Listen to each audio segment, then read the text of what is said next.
Weight loss has been a recurring theme recently, and today I want to talk to you about the reasons why your body may be holding on to weight and what you need to do to consider before attempting weight loss.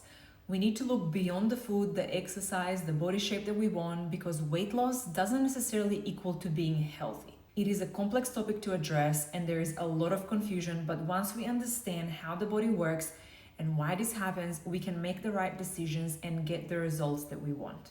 I know that so many women get frustrated with their weight loss attempts and failures, and this is something that I want to address today.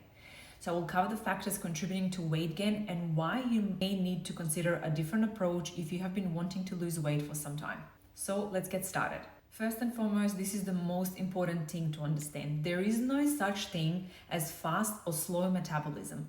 Weight gain comes down to how fast or slowly your liver functions. Weight gain comes down to whether your liver has hit its fat storing or poison storing limitations or not. This doesn't mean that your liver is not overburdened or overstressed. Weight is about the troublemaker storage department of the liver, and anything that overburdens the liver can be a factor. Some of these factors can be toxic heavy metals, pesticides, herbicides, fungicides, solvents, chemicals, plastics, poor diet choices, maybe viral or bacterial damage in the body, or thyroid and adrenal health issues. The liver plays a central role in the processing of nutrients and toxins. When the liver is overloaded, its bile production and reserves are weakened, so the ability to process these nutrients is actually impaired, leading to insufficient energy use, accumulation of fat cells, and fluid retention in the body. This is one of the major roles of the liver, to protect us by storing toxins in excess fat cells. Now let's see how a high-fat diet has an effect on weight gain. When you consume a high-fat diet, your liver is overburdened and sluggish. Your gastric glands in the stomach must overproduce hydrochloric acid to break down the fats, a task they're not necessarily primarily designed for, and this overproduction leads to rapid depletion of hydrochloric acid. Breaking down fats is the role of the liver, but as I said, when the liver is overburdened to assist with the dispersing and breaking down fats, your adrenals start to release adrenaline into your bloodstream to prevent the risk of excess fat in the bloodstream. So, for example, we don't get stroke or heart attack. And you may know how corrosive and damaging adrenaline is to the liver. So this leads to a vicious cycle to the point where the liver cannot process fats as well as it's meant to. So what happens is more fat cells begin to collect in the liver, so it becomes so congested internally that fats are starting to build up around and also outside of it.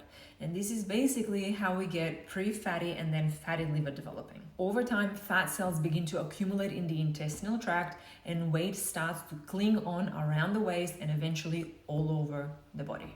Let's discuss something that is not commonly talked about, and that is the effects of stress on weight gain.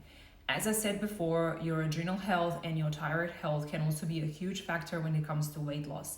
Now, I'm not going to go into a length to explain in this video how they're connected. That is a topic for another time. But one thing that is very, very important to remember and to think about is the potential stresses in your life. Now, we all have stressful work environment, stressful home situation potentially, financial stress, having a chronic illness yourself, having a illness of a family member that you need to take care of, maybe some trauma going on, feeling like you're constantly on the go or feeling like you constantly need to do something.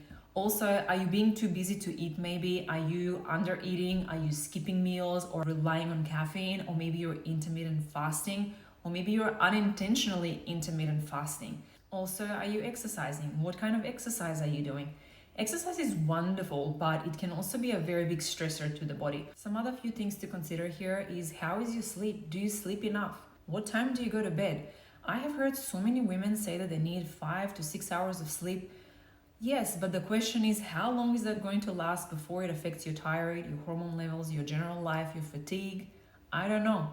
Most of us need 8 to 9 hours of sleep, and if you're healing from something especially, you're going to need a lot more than that. Also, how is your general health? Do you have any bacterial or viral infections? Gaining weight is the body's way of saying that you need to slow down and really see what is going on. We need to look at the whole picture before you attempt to lose any weight. Also, very important is that we cannot approach weight loss the same way if we have chronic health symptoms or condition compared to if we're in a good health. There is a major difference here. We need to approach weight loss very, very safely. There is another side of weight gain, and that is fluid retention, or edema, or lymphedema if it gets chronic and severe. Edema involves fluid retention and basically a slow thickening and widening of the connective tissues and joints, leading to gradual enlargements of certain body parts. This is not directly related to weight gain, but it is related to the toxic nature of the lymphatic fluid. The lymphatic system plays a crucial role in the body's immune response by cleaning up toxins and pathogens. As the liver gets more and more strained, more and more toxins slip by in the lymphatic system. The lymphocytes inside the lymphatic system work hard to gather up and clear the toxins, but an overload can lead to fluid buildup as the lymphatic vessels and lymph ducts get clogged. And this is how pockets of lymph fluid start to collect, which translates to fluid retention. This is why often people have some weather sensitivities. They say that they feel like they're swelling or enlarging when the weather gets hot or maybe really humid. Well, toxins in the lymphatic fluid react to body heat, and as the core temperature rises in the body, the toxins and poisons are also heating up and expanding, and they're creating an additional swelling. I know many people get lymphatic draining massages. It is a trend out there, and yes, they can help push out toxins. But the lymphatic fluid doesn't magically leave us after we push it out of our lymphatic system. The lymphatic system relies on the liver's immune system to handle toxins and pathogens. So if the liver is overburdened, the toxins eventually will end up back in the lymphatic system. Healing the liver, lowering your fat intake, and addressing your stress levels can play a significant role in maintaining weight gain. Now, this can take some time, so it is very important not to get discouraged. And for many, and I see this often, weight gain may continue even if you are making healthy choices, because your liver needs time to adjust and to heal it from its previous distress before it can effectively support weight loss. Weight loss is not just about restricting calories. There are many who are under eating and are still very much struggling with weight loss. It is not about trying to get into lower and lower caloric deficit. This is understandable, and it can have severe consequences, and at the end of the day, it is not really a solution. We need to have certain caloric needs to maintain our body, and you do not want to eat dramatically below that. Also, as I said, your body's needs are not the same when you're healing and cleansing and when you're in a good health. We need nutrients to give us energy and keep our body and systems functioning according to our needs. So it is important to consider, what do you do during the day? What is your activity level? How much do you exercise? And are you under stress? If you're interested in weight loss, I suggest you start by doing these few things.